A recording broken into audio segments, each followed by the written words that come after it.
Освободительную войну в Эстонии, на мой взгляд, нельзя рассматривать в отрыве от событий, которые произошли в то время в Европе. Прежде всего, это участие России в Первой мировой войне. А мы помним, что Эстония была в то время частью Российской империи. И ход Первой мировой войны для России, особенно во второй половине, после 1915 года, не был успешным.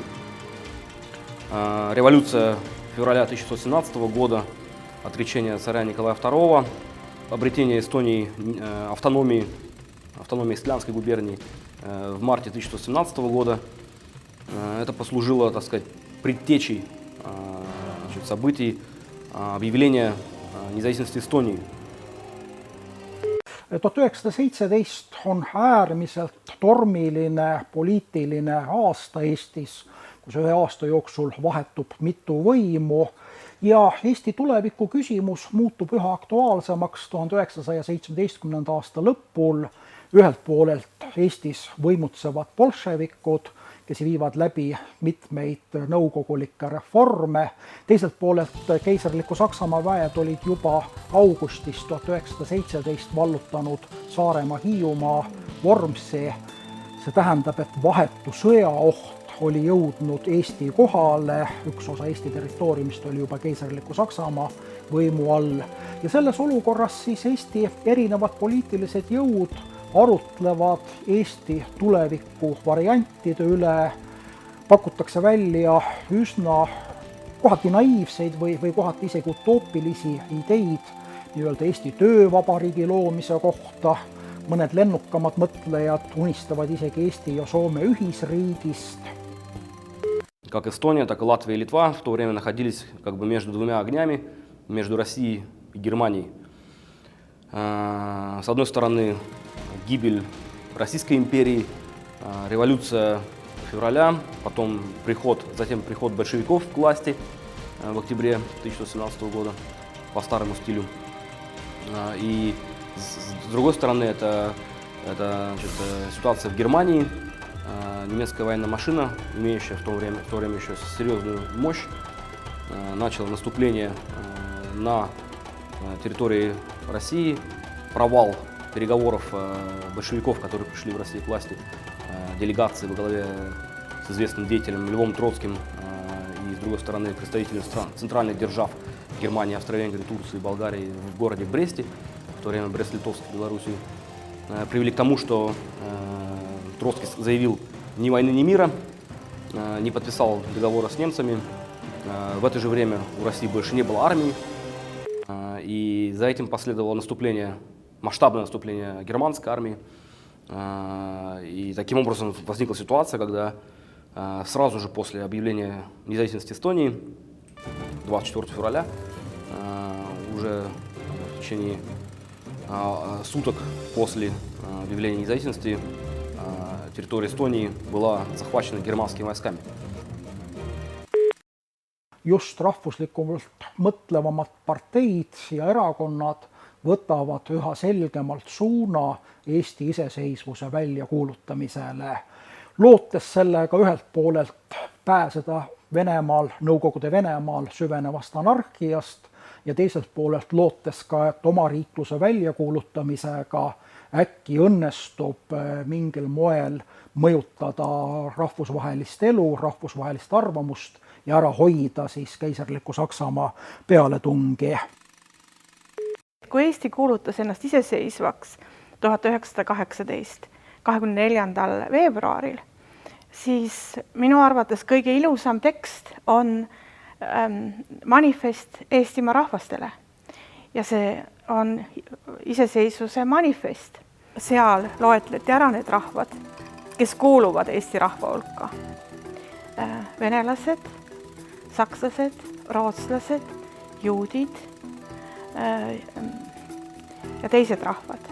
See on Eesti riik ja see on nagu positiivne, et see toimub ka praegu. See traditsiooni püütakse jätkata, et kõigil on võimalik, kui see on see vaba tahe, et keegi ei suru sulle peale, aga on võimalik siduda ennast selle riigiga ja ehitada seda edasi. Me vaatame seda dokumenti, manifest kõigile Eestimaa rahvastele, sellega kuulutatakse Eesti demokraatlikuks vabariigiks. Ja tänases mõistes on see täiesti arusaadav, tookordse poliitilise arusaama järgi see oli kaunis julge samm, sest enamik uusi riike, mis tekkisid 19. sajandi lõpul või 20. sajandi algul, need kõik formeerusid kui kuningriigi.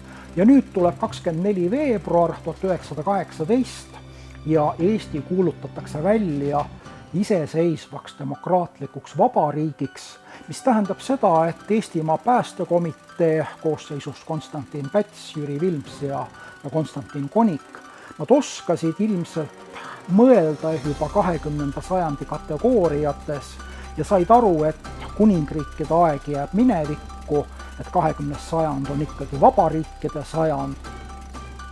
Nagu teada, manifest loeti esimest korda avalikult ette 23. veebruaril 1918 õhtul Pärnus. Tallinnas, kui väga täpne olla, siis sellist pidulikku Eesti Vabariigi väljakuulutamist ei toimunudki, ehkki igas õpikus on kirjas, et Eesti Vabariik kuulutati Tallinnas välja. Tegelikult 24. veebruari peale lõunal, pigem isegi õhtupoolel, juba üsna hämaruses, pimeduses hakati üles kleepima iseseisvusmanifeste ja manifesti ettelugemine Tallinnas oli siis 25. veebruaril. Эстонская национальная дивизия, которая была сформирована после февральской революции по образцу латышских стрелковых батальонов национальных, стала, как сказать, базой для эстонской армии, которая была создана чуть позже, в ноябре 1918 года. В России в это время шла гражданская война, большевики во главе с Лениным уже окрепли, и как только немцы начали отступать с территории Прибалтики, то по их пятам шла Красная армия. Красные латышские стрелки в основной своей массе перешли на сторону большевиков в России, сражались за идею Советской Латвии на территории Латвии. И в том числе они действовали также на территории Эстонии в направлении Валга, прежде всего, города Валга.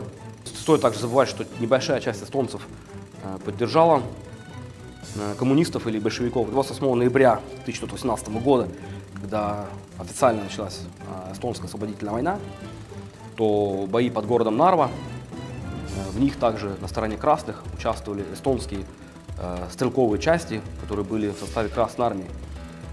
Известный деятель коммунистической партии Эстонии Сихвар, например, погиб как раз-таки в боях под Нарвой.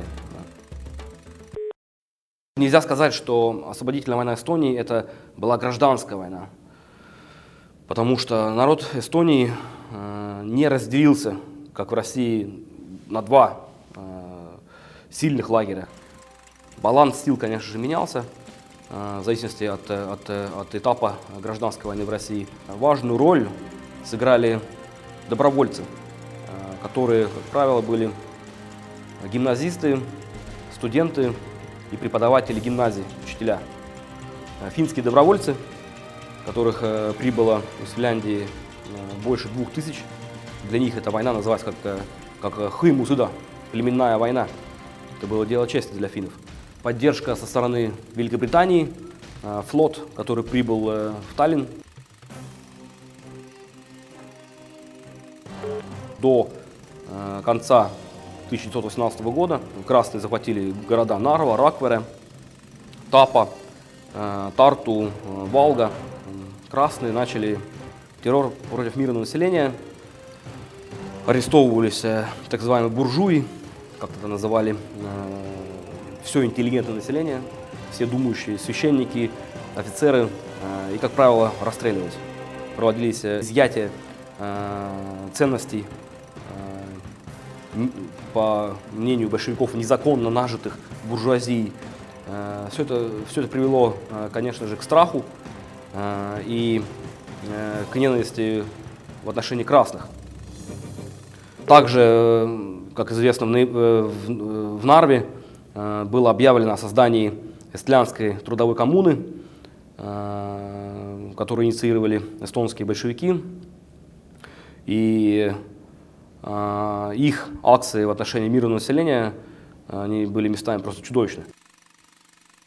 Перелом в эстонской освободительной войне произошел в январе 1919 года.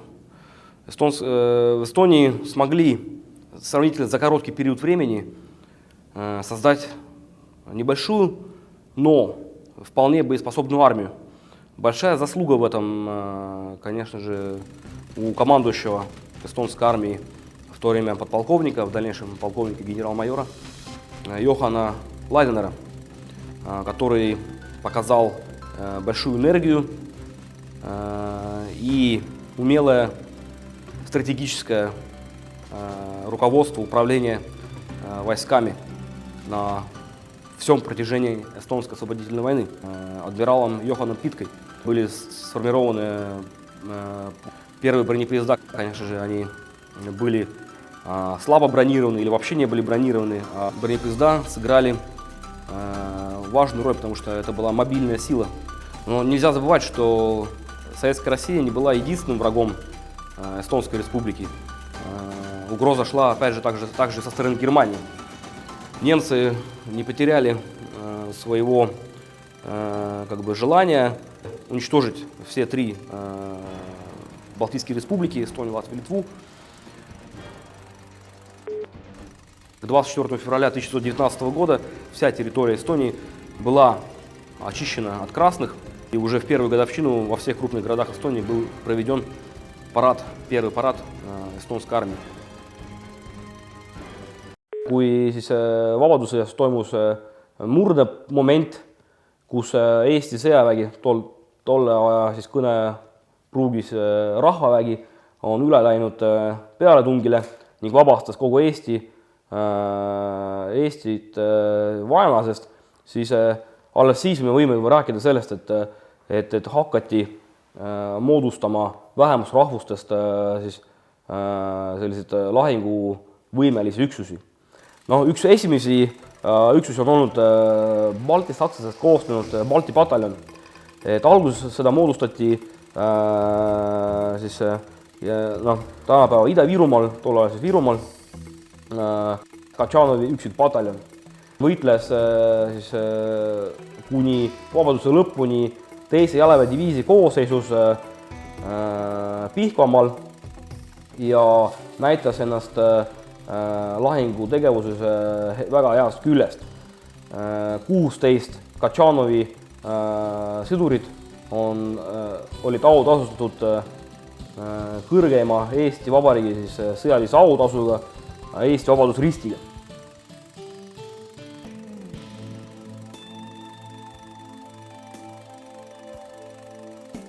On olnud ka teisigi Vene allüksusi ja üksusi Eesti sõja koosseisus ja on olnud ka märkimisväärseid Vene rahvusest ohvitsere. Näiteks alampolkovnik Konstantin Troitski, kes on teinud legendaarsel Eesti soomusrongil Kapsmirv ja oli samuti pälvinud Vabadusristi. Konstantin Troitski hiljem ei saanud jätkata karjääri Eesti sõjaväes ohvitserina, kuid teda tunnustati kui Eesti vabadussõja kangelast. Ja selliseid näiteid on olnud veel. Näiteks kolonel Georg Feofanov on olnud tuntud lahingukogemusega suurtükiväelane ja vabadussõjast ta oli suurtükiväe polgu ülem ja pärast vabadussõda ta teenis teise diviisi suurtükiväe ülemana, koguni ta oli Tartu garnisoni ülem. Tuntud vene poeed, hilisem vene poeed Ivan Basilevski on olnud ka kunagi vabadussõjast osa võtnud Ingeri pataljoni koosseisus. Kui vabadussõda lõppes, siis Ingeri soomlased, kes on teeninud Ingeri pataljonis, on jäänud Eestisse elama valdavalt. Ja juudid panustasid Eesti vabadussõda just selle poole, et juudidest on olnud väga palju häid arste, sõjaväearste kes on ravinud siis välilaatsarettides Eesti sõdureid. Kui Loodarmäe sai lüüa, see oli arusaadav, et Loodarmäe toetamine enam ei ole kasulik Eestile ja on vaja leida väljapääsu sõjast. Et samal ajal on juba mitmed kuud on tegutsenud Eesti välisdelegatsioon Euroopa riikides selleks, et leida diplomaatilist toetust Eestile, kuid rahu sõlmimine Nõukogude Venemaaga oli tol ajal äärmiselt oluline. Seetõttu detsembri seisuga 1919 olid juba käimas Tartus uued rahuläbirääkimised, kus said kokku siis kaks delegatsiooni. Eesti delegatsioon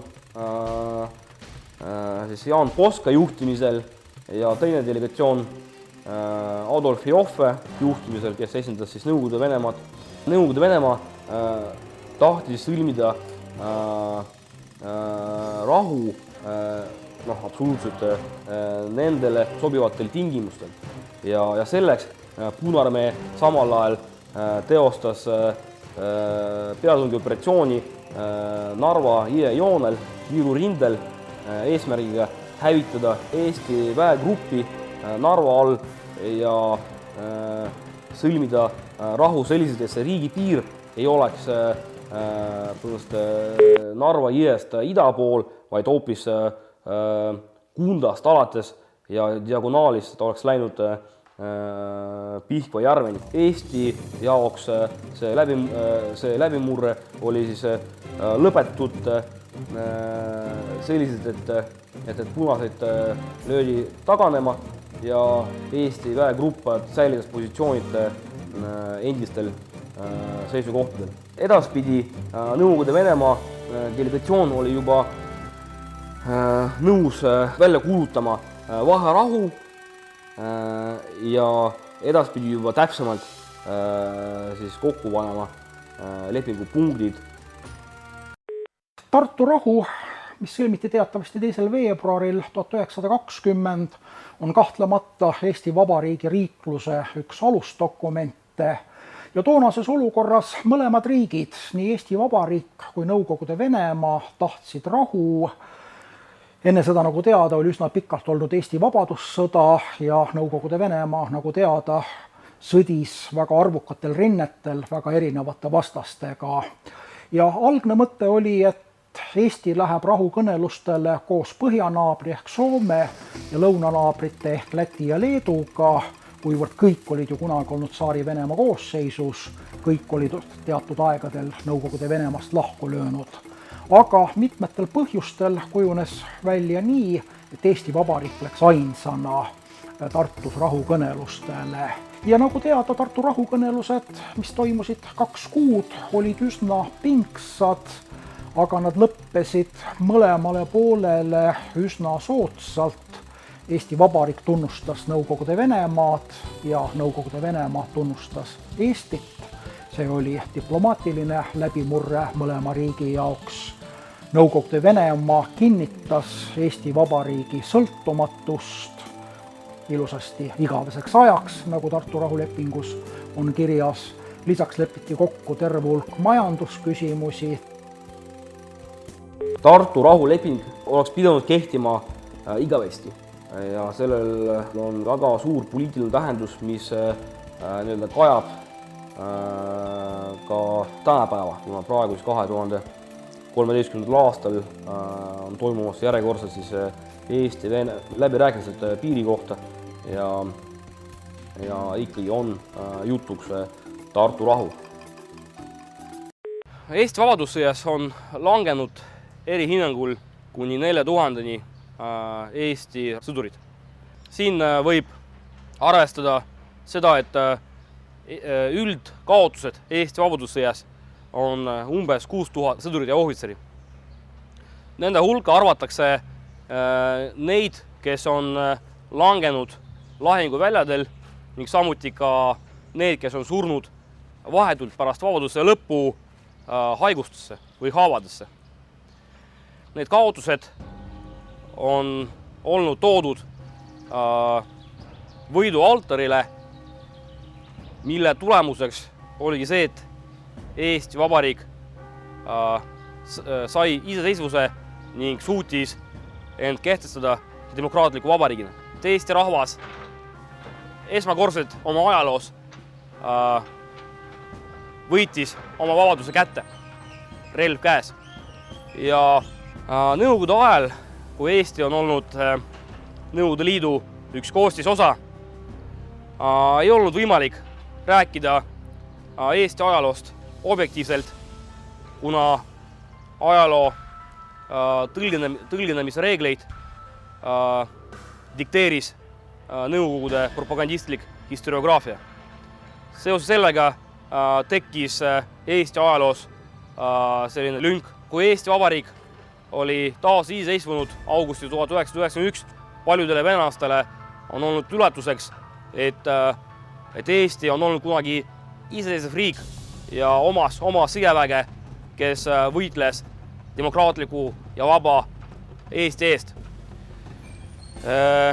Samas enne teist maailmasõda Eestis elasid ka venelased ja vene kogukond on sõdinud samuti demokraatliku Eesti eest õlg kõla kõrval teiste rahvustega, kes elasid tollal Eestis. Seoses sellega võit Eesti vabadussõjas ei ole ainult eestlaste võit, vaid kõige rahvuste võit, kes elavad praegu Eestis. Olgu nad eestlased, venelased, juudid, sakslased või keegi muu.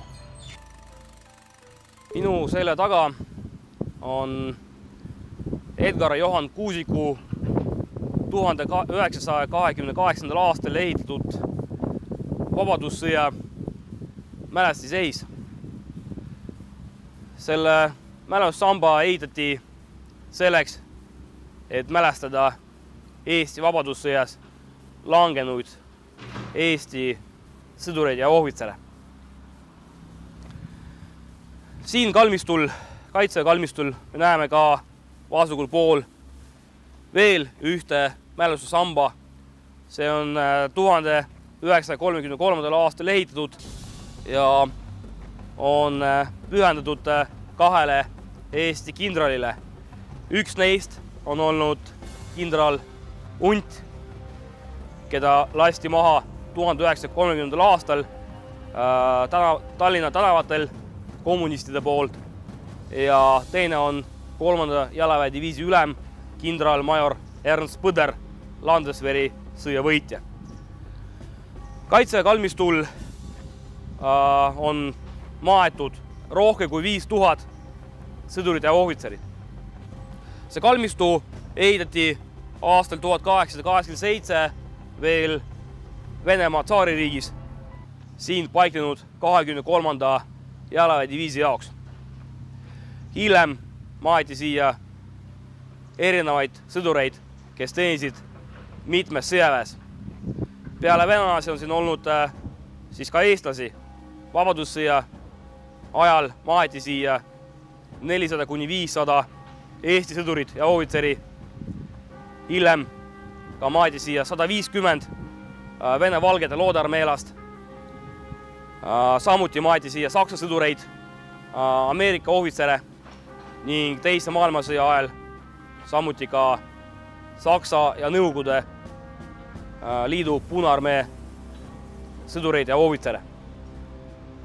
Oluline on, et need sõdurid on kõik koos tänaseks Eesti vabadussõjaga ja Eesti Vabariigi sõjaväega seotud mälestussambaid taastati. Sõda lööb nagu inimeste elu segamini. Siia tuli palju valgekaartlasi, paljud said jääda siia, aga alati on ka vastuolud.